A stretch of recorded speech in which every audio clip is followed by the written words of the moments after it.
Hey guys, what's up? My name is Sean Wayne and today tara't pag-usapan natin ang aming pag-uusap. No? Itong portion lang na to, tungkol kay Raffy Tulfo ni Secretary Jing Paras.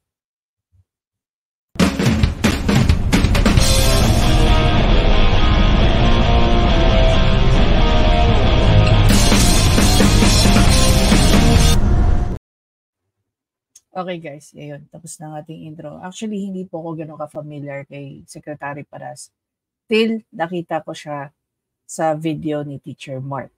Okay. Pero sabi nga ni Teacher Mark, ang unang nakadiscover daw kay Secretary Paras ay si Mang Rene. Ang ating talent scout. Grabe. Ayan.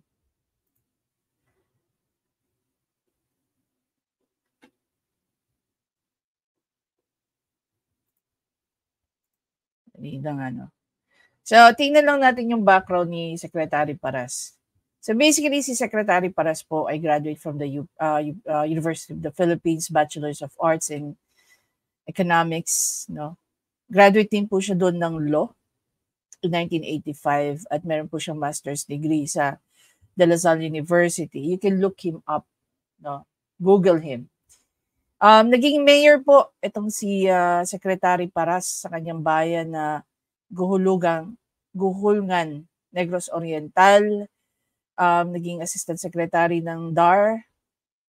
Naging head of the DOTC Action Center. Naging congressman po siya, no, for 3 terms sa kanyang bayan, sa kanyang distrito. Naging undersecretary po ng DOLE.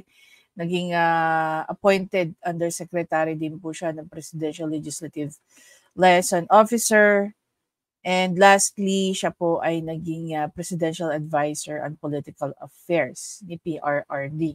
And not to mention na isa siya sa dalawang lawyer, which is the other lawyer was Attorney Topacio, na nag-file ng impeachment complaint against kay Andy Bautista or Andres Bautista. Okay? So, dito, I remember saying this, no?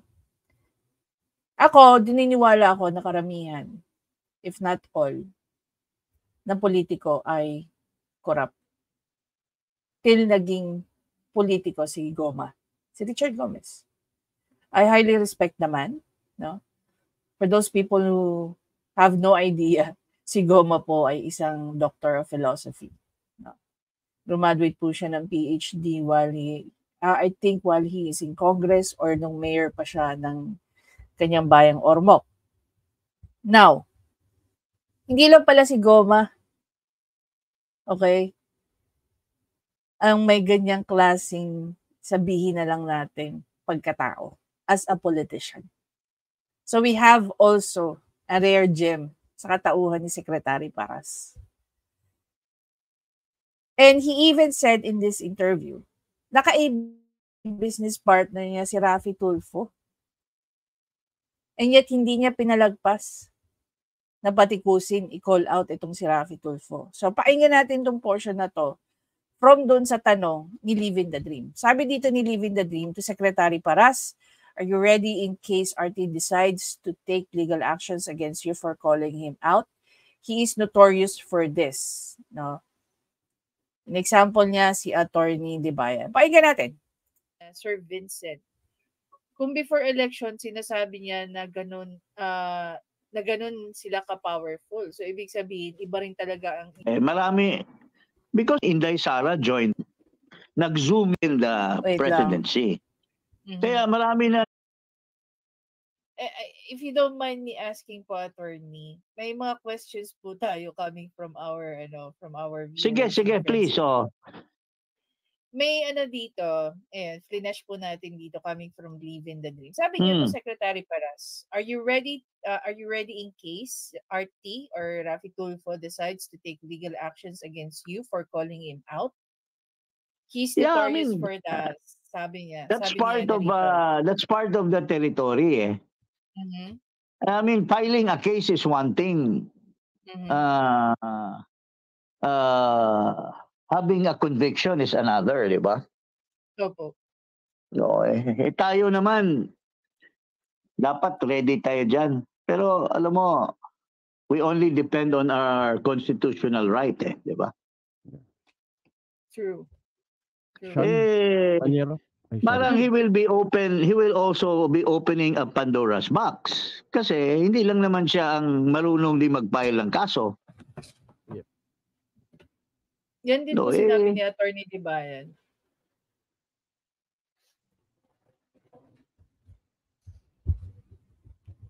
So, ano tong sinasabi ni Secretary Paras na, by the way, guys, kain tayo. Namiss ko yung mga, namiss ko yung nachos na kinakain namin sa mga movie house dyan sa UAE.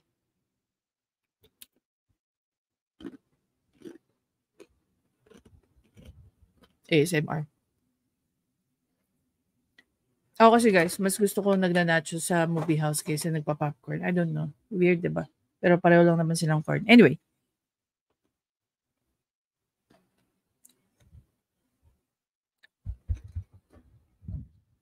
Yung sinasabi ni Secretary Paras regarding sa Pandora's Box.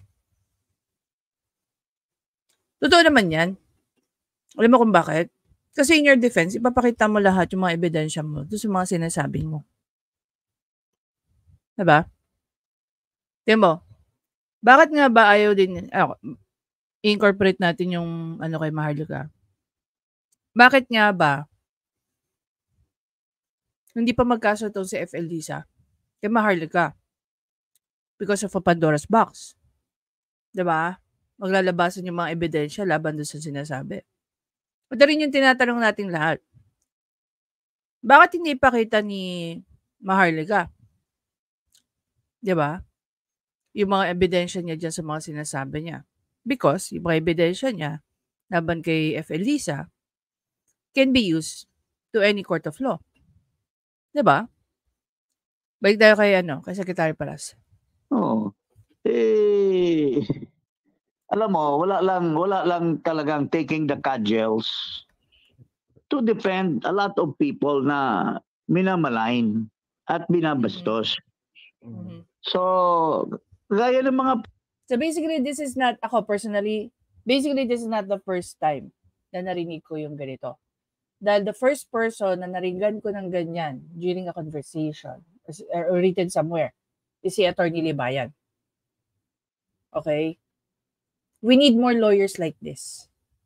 We don't need lawyers na sisirain ang judiciary. Hindi natin kailangan ng mga lawyers na sisirain ang judicial system. Okay? Or justice system natin. Hindi natin kailangan ng mga ganun. The very reason bakit nga daw ang mga lawyers inaandyan, di ba, is to protect the people. Okay? Lalo-lalo na sa mga taong mapang-abuso. Thank God, we have lawyers like Attorney Libayan, Attorney Claire, at now we have Secretary Paras. No? Again, he is a lawyer. Police, kawawa, di ba? Between you and us, Panyero. Opo. Mukhang mga turumpo yung mga pulis doon. Hindi sila makapagsalita gagaya nung Colonel, Regional Police Director or mataas na rangko. They earned that. Tapos babastusin mo lang na no, sinungaling ka, ganyan. Mga ganyan words. Ito yung hindi ko kayang tanggapin minsan kay Senator Bato de la Rosa. Nag-agree naman ako sa kanya. Hindi dapat natin binibaby ang mga skalawag na pulis o yung mga pulis na hindi gumagawa ng maayos. Pero mas lalo nating hindi pinapabayaan at itapon sa mga mapang-abusong tao yung mga pulis na gumagawa ng tama. Kasi nade-degrade din sila nade-demoralize sila Imagine niyo kung ano ang sabihin na lang natin, nagiging reputation ngayon ng mga pulis. Tuwing pupunta sila sa Senate, durug na durug sila. Durug na durug. Anong ginagawa ng hepe nila? Anong ginagawa ng mga abogado rin nila? Dapat yung mga ganyan, pinoprotektahan nyo rin itong mga kapulisan natin Diba? Yes, pag may mali, yung mali, alam na natin gawin. Alam na natin yung dapat natin gawin. Pero protektahan din naman natin yung mga pulis natin na talagang gumagawa ng tama. Unfortunately, wala rin pumuprotekta sa kanila. Paulit-ulit. Pag pinanood niyo yung mga videos ni Attorney Libayan tungkol sa mga pag-atake sa mga pulis, parang si Attorney Libayan lang ang dumidepensa sa mga kapulisan natin eh. Ngayon at least 2 na sila, tingnan mo. Andiyan na si Secretary Paras. Gaano pa karaming lawyers ang lalabas para lang magsalita at maprotektahan yung mga kababayan natin, lalo-lalo na yung mga gumagawa naman ng tama. 'Di ba? Pero pinagmumukha pa ring mali at masama. Tama ba 'yun? Di ba? Hindi naman siguro tama yan. I mean, let them explain first kung binigyan mo na sila ng chance, hindi makapagsalita eh. Opo. Di ba? Opo. They're not accused. They are resource persons. Very, very well defined yan doon sa Parmali case eh. Di ba? Opo. So yun lang. Ako kasi alam mo, palaban na ako ever since. In fact, I was the one who had Andres Bautista impeached. Yeah, naalala ko yan. Dati I call him Trililing, pero friends na kami. I call him Senator Trillanes. I told you. Sir, nag-away kami niyan, pero tapos na ang eleksyon, tapos na, wala na si Digong. He extended his hand of friendship. So, I went out of my way to have, mag-convict na sana siya sa kaso eh. Kasi pinailan ko siya ng grave threat eh. Ay, grave threat? Kasi, alam ko libel. No, grave threat kasi he threatened to kill me in the halls of Congress. I mean, in the plenary hall. Nagkamali siya kasi when he did that, ang testigo ko, si Secretary. Akala ko malala na si Tulfo, mas malala pa pala si Trililing. Duque, who heard everything. Pero tayo naman, kung makapagpasensya tayo, he extended his hand of friendship. And nag-usap yung dalawang lawyers namin. I really went out kasi for a case to be dismissed, you have to testify yourself na you're not interested anymore. So, pinaunlakan ko siya. Kaya, alam mo, nasa kanila rin yan kasi pwede naman tayong hasilin, pero hindi naman tayo pwedeng hindi rin manghasil sa kanila. Kaya ako, private person na ngayon eh. I don't mind going to jail, but sila can they afford to go to jail when they have ambition to become somebody in the future or something? Again, this is not the first time na narinig ko yan. Even Attorney Libayan, no? Sinabi rin yan. Kung kaya nila mag-file ng mga kaso, kaya din namin mag-file ng mga kaso. Okay. Kaya din namin yan. Hindi man siguro tayo. Papapakapi tayo dito, attorney. Hindi. Kasi wala, alam mo, if you listen to yung blog natin, walang malis eh. There's no malis eh. Libel, dapat malicious yung mo. Wala namang malis because pinapakita natin yung video kung anong ginawa niya. Yeah. So we just commented on his wrongdoings, di ba? So wala naman tayong bad intent. Siguro yan, pag-aralan mo yan sa next class mo. O sa bar exam. Attorney, since nandun na po tayo sa cyber libel, may tanong po dito coming from teacher po, si Teacher Mark po. He's asking po na what do you think about Raffy Tulfo filing cases sa mga vloggers po na kinikriticize siya? Alam mo, you should not be onion skin. Kasi hindi mo nakita yung sarili mo kasi sa salamin eh. Opo.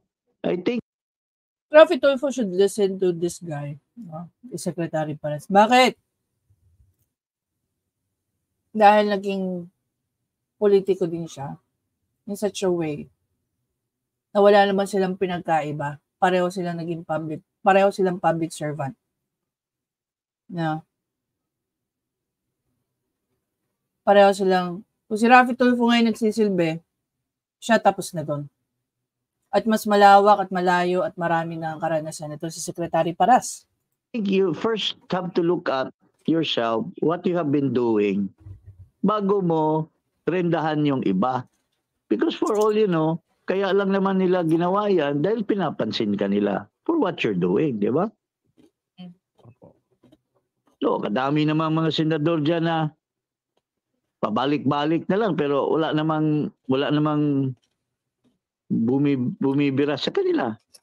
Because maybe they knew their limits, di ba? And may ruling na rin naman po ang SC regarding dyan po, di ba? Alam mo kasi, in one of my blogs, this is what I said. Alam mo kasi yung mga rulings kasi, mga jurisprudence, is after the fact nga eh. Di ba? Bago ka hintuin, nagawa mo na, tapos saka lang ka papile, tapos saka lang ilalabas yung desisyon, nagawa na. Di ba? So halimbawa, sila gagawa ngayon ng ganito. Halimbawa, kung mayroon ngayon ginagawa nito ni Idol, itong mga ganito, somebody files a case in the Supreme Court. Tapos lalabas ngayon, nanalo yung may jurisprudence. Tapos na, after the fact na. Tapos, the senators will never, kasi nasa mind nila kasi yan na jurisprudence naman yan eh. Hindi naman yan self-executing eh. So, pwede pa kaming gumawa uli ng violation. Bahala kayo mag-file uli sa Supreme Court. Di ba? Parang ganun eh. So, hindi talaga sila napipigilan kung gusto nilang gagawin. Because passive kasi yung decision ng Supreme Court eh. Wala namang justices na sabi, "Hoy, pare, nagba-violate ka nitong decision namin." Pero bang ganun, wala naman, di ba? Wala po. Ha? Wala po. Ano? Wala po. Wala pong ganun. Oo, kaya some of them also did not read the jurisprudence. Some of them do not understand the consequences of their actions. They think na senador na ako eh, I have this power. Nabasa lang nila yung rules, but they did not read between the lines. Papakontempt kita, papakulong kita. Pero what's the base? Alam mo, one thing yan, while I'm listening dito kay Secretary Paras, I just realized wala yung abuses ngayon sa mga resource person. No. Itong time ng 19th Congress. I thought it was worse during or prior to this. Hindi eh. Mas worse ngayon. Like, yung contempt spree nila, grabe. Para sana itong mga pinafile ng contempt, nati-file din po kayo ng mga reklamo sa Supreme Court. Kahit pa magpatong-patong yung mga yan sa Supreme Court. Para lang ma-realize ng Supreme Court. I'm sure naman alam na ng Supreme Court yung pag-aabuso sa contempt powers ng mga senador. Pero imagine mo, same name ang makikita nila doon sa mga sa mga complaints na yun. Cases. Kasi may yung mga rules na yan, pinag-aralan yan ng creator of those rules. Anong consequence niyan, di ba? Yeah, tapos si Raffy Tulfo will just eventually barge in and tell you that you created a stupid law. Di ba?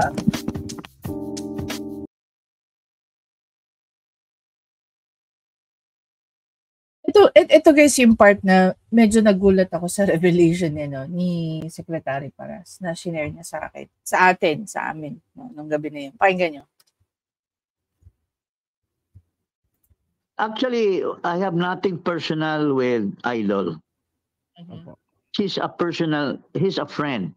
In fact, once upon a time, we were partners in a tabloid business. Okay.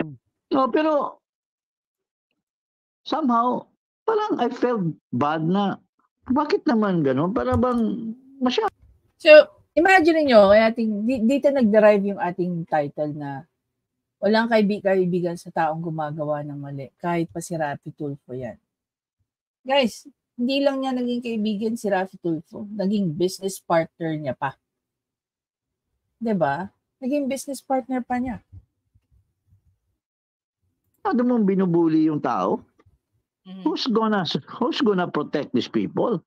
Opo. Kung gaganunin mo lang naggaganunin, parang I feel guilty about it. I've been with government. Hindi ko ginagawa yan. Tapos ngayon, retired na ako. Imagine mo, someone with more knowledge about the law never use the law to abuse other people. 'Di ba? Napaka ano ba yung best word na pwede natin gamitin kay Secretary? Maliban sa napaka-humble na tao. Ayun, may integridad. 'Di ba? May delikadesa. Understatement na yung sabihin natin may pinag-aralan. No. Hindi po kailangan ng tao. Ito yung paniniwala ko, hindi po kailangan ng tao na may mataas na pinag-aralan just to maintain your integrity and your humility. Lalong-lalo na kung ikaw ay public servant. Kawawa naman yung mga maliliit na. Kagaya nung sa SEC ba yun? Or sa LRA, yung land registration, Opo. na may sinabi siya na, sir, mayroong ganun kaming regulation. Saan yan? Diyan yan. Saan yung regulation yan? Kunin mo. Sinungaling ka, di ba? Kunin mo. Sir, pasensya sir, hindi namin dala. Ay, hindi pwede yan. Ipapakulong kita. Kunin mo yan.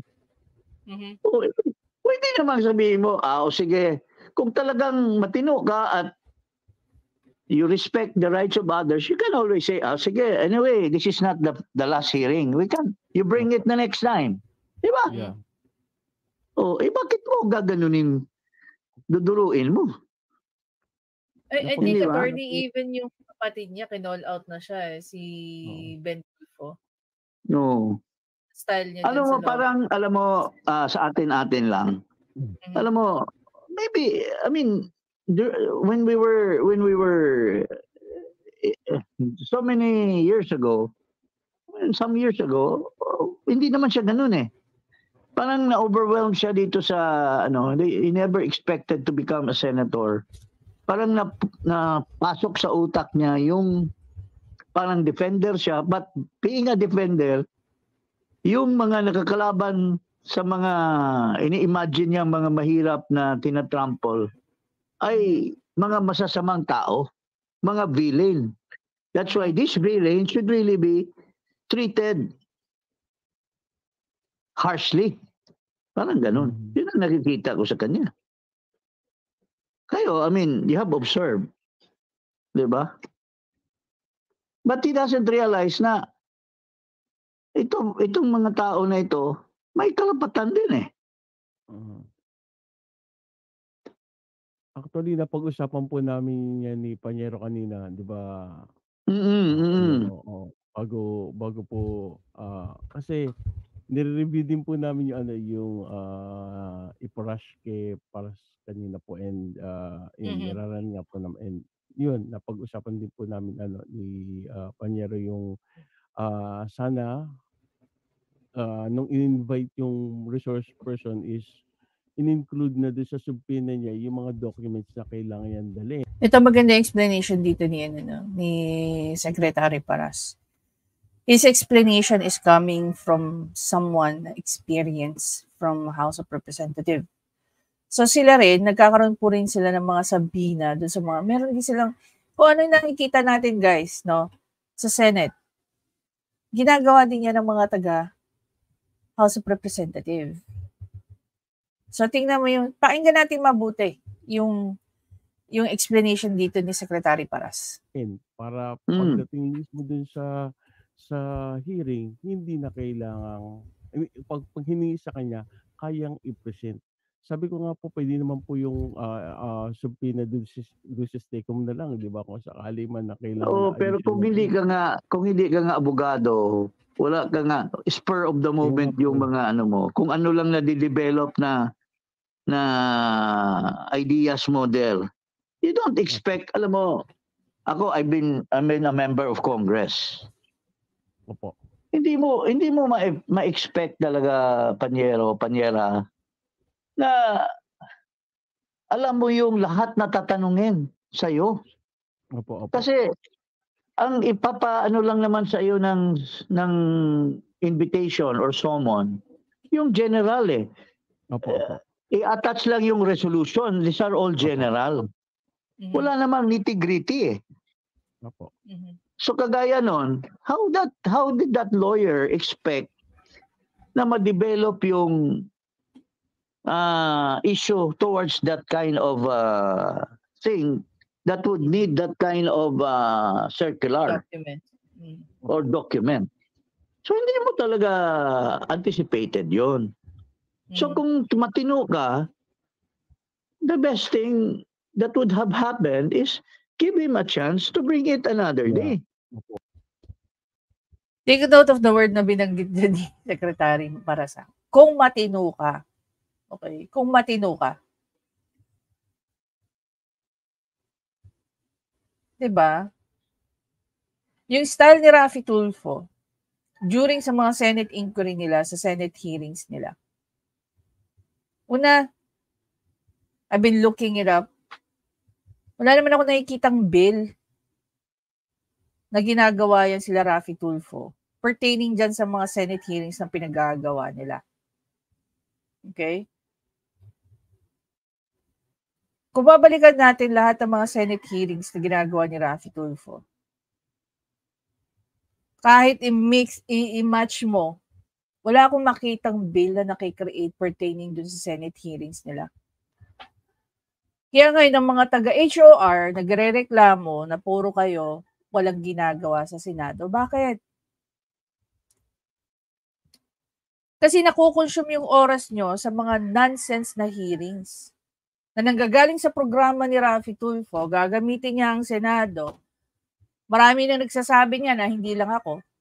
Ginagawang extension ni Raffy Tulfo ang Senado, ang programa niya.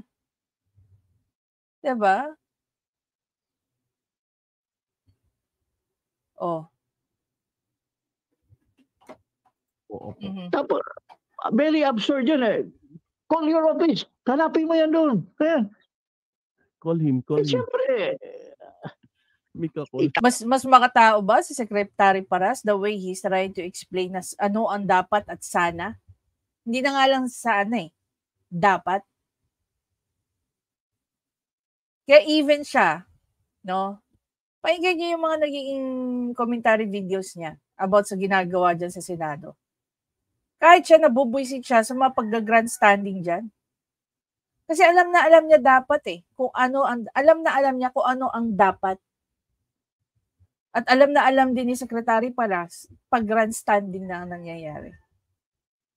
Tayo, you've been an office, hindi naman yan automatic na pagtawag mo doon eh.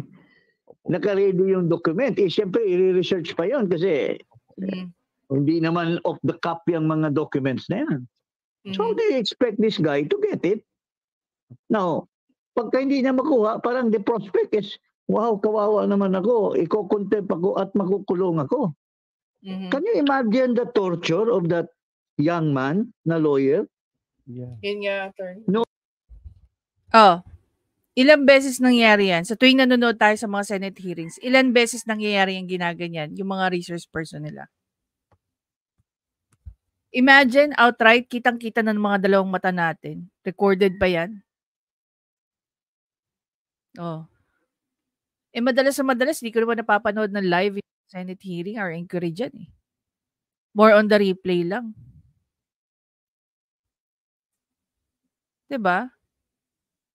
Tapos sasabihin pa ni Senator Tolentino, Sila lang ang may karapatan na magsalita, na magtaas ng boses sa mga resource person. Ano klase yan? Abogado ka pa naman, Senator Tolentino.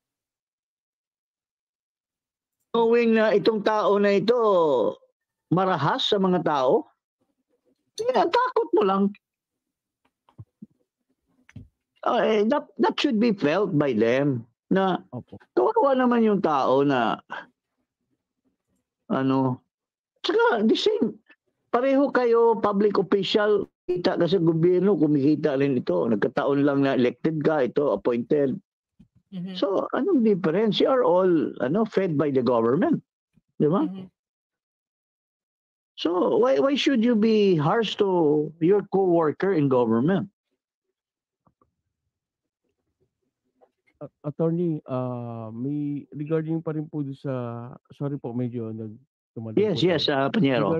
Regarding po dun sa cyber libel po. Kasi meron pong grupo dito na gumagawa po ng mga parody song na patungkol po kay Artie, no? Ang tanong po nila at ang concern Ano po? May mga grupo po kasi dito na gumagawa po ng parody. If you're parody, yes. Parody song po. So, yung parody song po yun, patungkol po kay RT. Ngayon, kay Senator Raffy Tulfo, RT ako na RT. So, ang question po nila is, pwede po ba silang makasuhan kung gumagawa po sila na isang parody? I don't think basta hindi, alam mo, ang kuan kasi sa cyber libel, if it's intent to na may malis ba, yung parang it's really intended to, yung ang purpose mo walang noble purpose kundi papahiyain lang siya. Pero if it's to sound him off, parang kung ipa-realize, if it's meant to lahat tayo kasi may right of expression. We have the right of speech. If it's only meant na iparating mo sa kanya, sir, public official po kayo, ito dapat ang akto mo dapat. No, walang malis doon. You're in fact helping him to, kasi yun ang perception ng public sa'yo.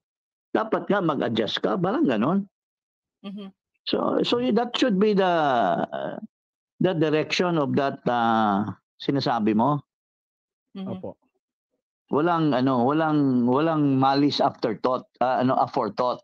Malice aforethought. If it's meant to express something, tapos may basis ka naman for that.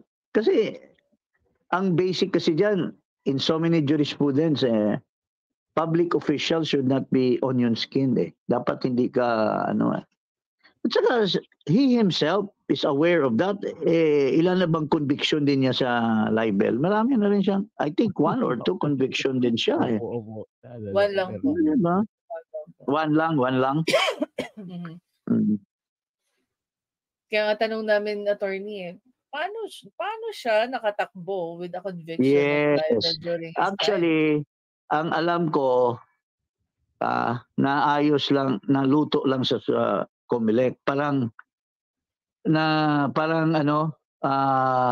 run out of time. Ibig sabihin, hindi na diinan sa COMELEC. Kaya nakalusot. Ako, attorney, very passionate ako nung 2022 election. So I joined this group. I don't know if you've heard of them, Lente. So para silang Lente, yeah. Sa ano yan, di ba? Lente is anti yan sa election? Apo. Kumbaga, sila po yung mga group na very exclusive po sa lawyers, law students, at saka paralegal. So basically, they provided us training and all the shebang, all the 9 yards na alam mo dapat about the election.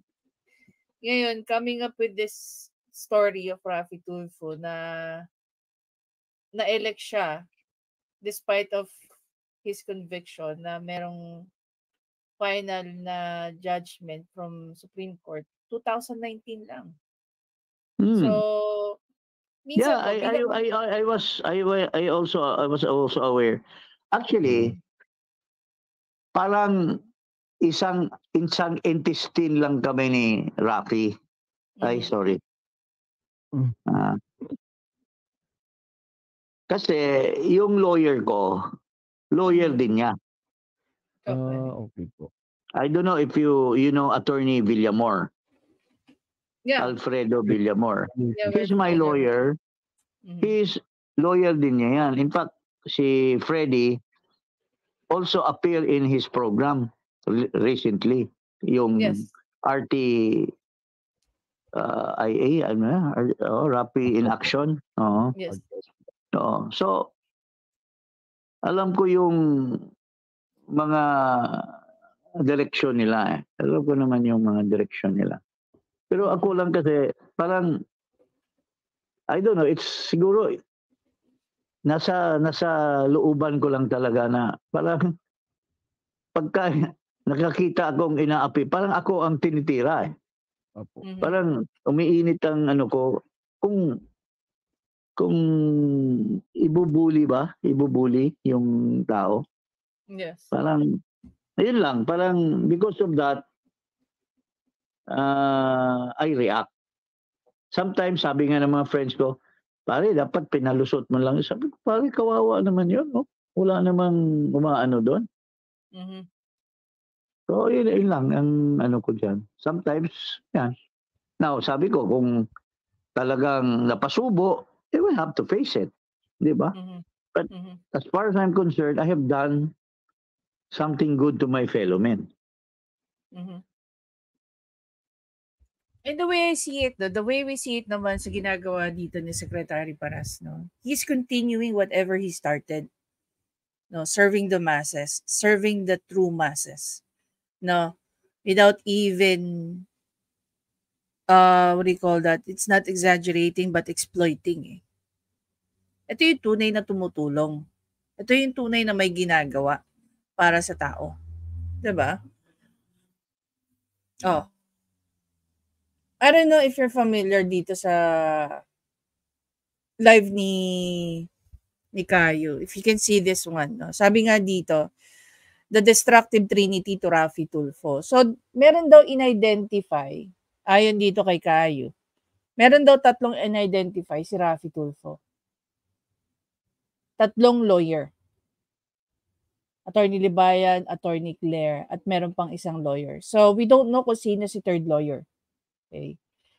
Kaya, somehow, hindi naman somehow, it's more like, ina-analyze ni Caio kung ang third lawyer ba na binabanggit ni Raffy Tulfo, si Secretary Paras. We don't know. Actually, may mga na-share lang na tidbits of information itong si Caio. Because whatever he knows, shinare niya straight dun sa mga lawyer concerned. Si Attorney Libayan, I don't know kung nakausap niya na si Attorney Claire. So, we have no idea kung ano yung mga information na hawak ni Caio. Okay? Ito naman kasi si Caio, pag sinabihan mo ng bagay na confidential, he really keeps it as confidential. Diba, Caio? Totoo. Kila Attorney Libayan lang niya sinabi at saka kay, I'm not sure kung nakausap niya na si Attorney Claire because Attorney Claire was out of the country during the Holy Week. So, halos kababalik lang ni Attorney Claire. And, so we would know. Anyway,